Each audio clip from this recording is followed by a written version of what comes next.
Hello, everybody, and welcome back to Talks with Tina, where we are pursuing our most true and authentic self. By what?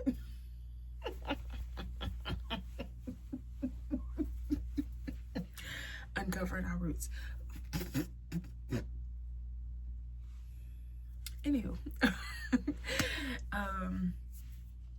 this is a video. Obviously, we're in a new location, and I, under normal circumstances, typically would not record in here, but I was just journaling, and well, actually, I was about to journal, y'all. This journal has been through the mud, okay, backside missing. But I was about to journal, and periodically I would like to go through my journal and kind of reflect on, just where I've been, what I've been through, how I've overcome, and what God is doing in my life. And I try to be very intentional on, if I'm not journaling often, at least getting some kind of notation of every season of my life. So if I know that I'm having a more difficult season, or just making sure everything is kind of landmarked in my journal somehow, in some way, shape, or form.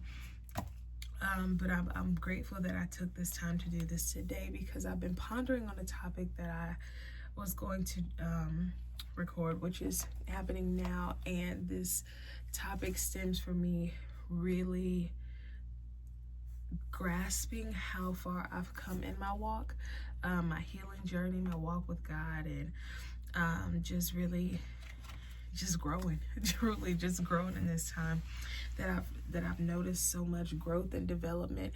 And so in the spirit of getting straight to the point, today's topic is healing and maturing. And shout out to Sam for the shirt. This is a little sidebar, because I told her I was going to record a video on the shirt. Anywho, healing and maturing. And I think if I can really be honest with myself, this season of my life, I am dealing with like a lot of emotions, right? And anybody who knows me, I tend to like shy away from like those deep emotions. I'll tell a joke, I'll kind of deflect in some way, shape, or form, and then just deal with it on my own, kind of, sort of. But I don't think I even get to the nitty gritty of my emotions most of the time. But here lately, I believe God is just really trying to like bring that side of me out, to say, Stink, there are more emotions than I'm cool and we good. Like, those are my go-tos. Those are my, that's, at the end of the day, I'm cool and we good. Like, that's just how it's going to be. But I'm learning to dig into the deeper side of things. Like, I was scared. I was a little upset. I was, the deeper things that really articulate the true feelings of how I am. And so it was something that came up recently, and I wasn't prepared. I wasn't prepared to deal with it in the magnitude that I was faced, like that I was forced to deal with it.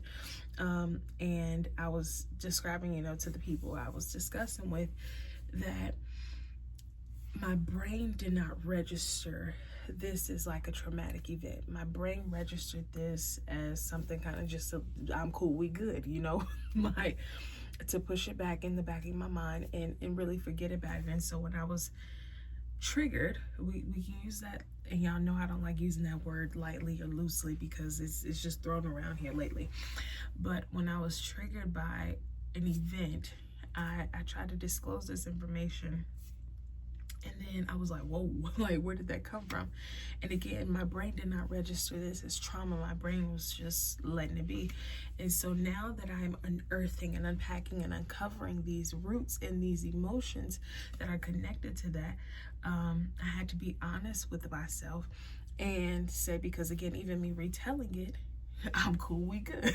So, but when I had to sit with it, I really had to acknowledge that I was scared. I had to acknowledge that I was fearful of what was next. I had to acknowledge that I was hurt. I had to acknowledge that I didn't feel safe.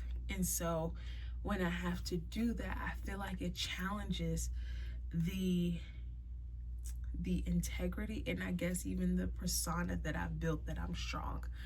And so when you have to realize that there are portions of you that are weak, there are portions of you that will not always hit the fight thing. I was telling someone, I was like, our brain and our body responds in 3 ways: fight, flight, or freeze. And when you go, most of my nature is to go back into fight mode. My body doesn't respond in disappearing or freezing. I fight. That is my natural instinct. That is how my nervous system responds to any kind of triggers, any kind of trauma. Fight. So I had to realize that there are portions of me that don't always want to fight. There are portions of me that don't always want to be strong. There are portions of me that don't always want to be on the defensive end. Sometimes I have to be on the receiving end to say, I can't. I don't know how to handle this. I don't know how to reciprocate. I don't know how to respond. And as I'm maturing in my walk, the times that I don't know how to respond are the times that I learn to sit. The times that I don't know how to reflect, I have to wait. Like, I have to wait until I can catch up to the reality of everything. It's like going through, like, literally, if I go through this is like a flip book of my healing, right? And so when I'm approached with different situations, and especially things that I felt like I've gone through already and dealt with, I have to go through the flip book of my healing to say, how do we respond to this in a mature way? Because you're no longer at the beginning portion of your book. You're now kind of in the later pages. So you have the materials, you have the skills, you have the knowledge to combat this, but you have to do it in wisdom and maturity. And so, I guess, how do we full circle this to make it make sense to your life? There will be things that challenge your healing all the time. I always tell people that healing is not linear. It's like a roller coaster. It's up and down. You feel good one moment, like, and sometimes you're at the highest height, and then you're like, oh, this is good. I see everything. Pew, you go ahead and drop it. You'll be like, wait a minute, big dog. But as I'm healing and maturing, there are just certain things that I have to be honest in my response, because I now understand from a mature place, there are others who are a little less mature, right? And so it's like a teaching moment. That's probably like the best way I can put it. There's a teaching moment in all of this. So I cannot go to a 5-year-old and say, I don't know, like, what would you say to a 5-year-old? Like, eat your chips, right? Like, what if they don't want the chips? Like, I don't know. I don't have a good example for that. But typically when people ask questions, why? Why are you, like, if a kid is like, I don't want to eat chips, eat your chips. And so eventually when that child grows up, they might have an aversion to chips because they were forced to eat chips, right? So they didn't have the proper response at the time to do it. But now, later in life, okay, thank you, Holy Ghost, later in life, their response is always going to be to deflect, because that's what they've always, they've been forced to do it. So I've been forced to be strong. I've been forced to respond in a certain way. Now that I'm mature, now that I have the skills and I have the tools to really understand that I don't have to avoid it. I just have to confront it from a different perspective. Okay, I'm getting there, right? So I don't have to respond as a 5-year-old who says, I've been forced to do this all this time. I can respond as a 28-year-old that I am now to say, actually, I don't like those chips, right? I don't like those chips, and I don't like how you're making me eat those chips. I have the tools, I have the communication, I have the language to say, and I don't have to absorb. I don't think that's the word I want to use. I don't have to take on the responsibility of a forced action.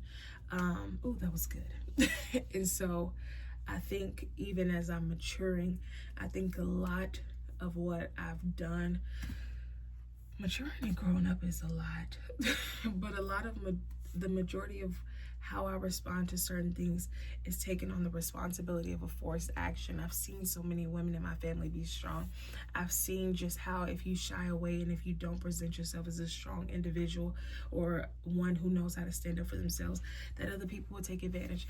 But if I'm honest, I could still be strong while still knowing that there's power in just taking on different emotions and different angles and different perspectives of a situation, because either way, you're the one who carries the weight of it. Like, if I respond in a strong sense, I carry the weight of taking on the full responsibility of everything. If I show up a certain way, I take on the full responsibility of people thinking that that's just how I am. So if I continue to say, I'm cool, we good, that's the response in the expectation that people will have of me always. And I think that because I've been that way for so long, and I'm maturing now to realize, like, not that I don't even want to be cool and be good all the time. It's just that that's not always how I feel. And when I acknowledge how I feel, it's different, not just for me, but for people around me. Like, my friends don't know how to see me soft. And so when they do, they are confused. And so am I sometimes. And then I just have to pause and say, this is how I'm feeling. Like, maybe in 5 minutes I'm gonna laugh about it and I'm gonna be cool and be good. But right now I have to be honest in how I feel, because if I don't, I will take on the forced responsibility of this action right now. And I can't take that. I can't handle it, because guess what? I will bear the weight of it eventually, if not now. I hope that makes sense. So how do we full circle this to make it make sense to your life again? As you're healing, I think this is more of a chat for me, but I think it'll be beneficial for anybody who's listening, that as you're healing, there is a portion of maturity that has to come with it. You cannot just say, oh, I'm protecting me, I'm protecting my peace, I'm doing this, I'm doing that, I'm doing that, because here you are taking on the notion, I'm cool, we good. And sometimes you're not good, because what we do is that we become good with ourselves, but then we start to hate others. We think we're above the standard of everyone else, because now we have developed tools and we have developed communication and language to express certain things, but that's to other people. But we have not become honest with ourselves, and then everybody else becomes, they become a forced responsibility of your actions. We talked about this earlier. So I don't even project what I'm feeling to other people.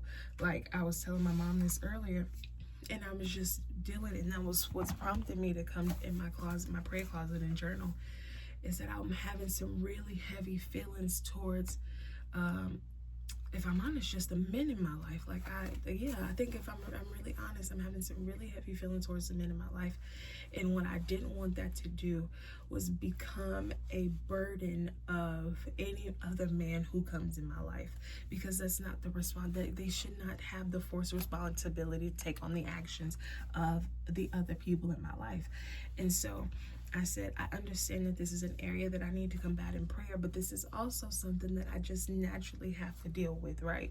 And so with that, I just had to be honest. Like, I know the power in my words, and I wanted to cut with my words, not just, I wanted to do harm with my words, to say some things that I know would cut you in your heart. But then as I've grown in my healing journey and matured, not only do I know that I will have consequences with the Lord, but I know that that's just not the person I desire to be, nor is that the weight I want to put on somebody else. And so there's even a maturity in your thought process. There's a maturity in my thought process, because everything kind of trickles down. So it goes from my head all the way down, and so then my response is a little bit different. And so instead of me saying I want to hurt you with my words, I want to deal with why my first response is to hurt you. You know, that's the accountability I can have with this. It doesn't negate that I still have that the men are causing certain issues, but I have to figure out what is making me want to respond the way that I am. And so as I'm working through that, I'm grateful that there is a mature component, and that there's a level of maturity that I have reached, that I can say pause.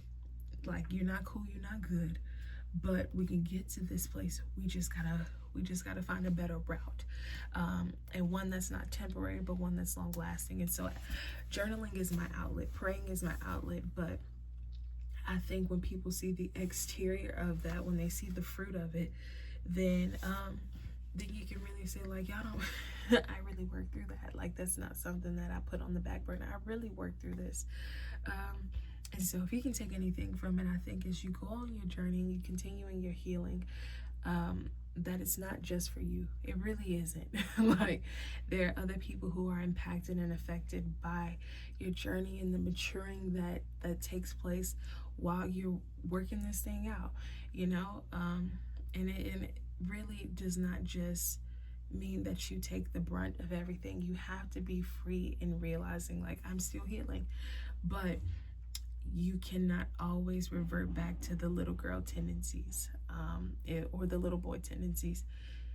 You have to mature. You have to grow up at some point. and find healthier methods and mechanisms to be the best version of you. And so as I'm learning, I hope y'all get to learn some of it too. If you need to journal, go see a therapist, pray. I pray you do that. And that's the chat. Love y'all. Bye.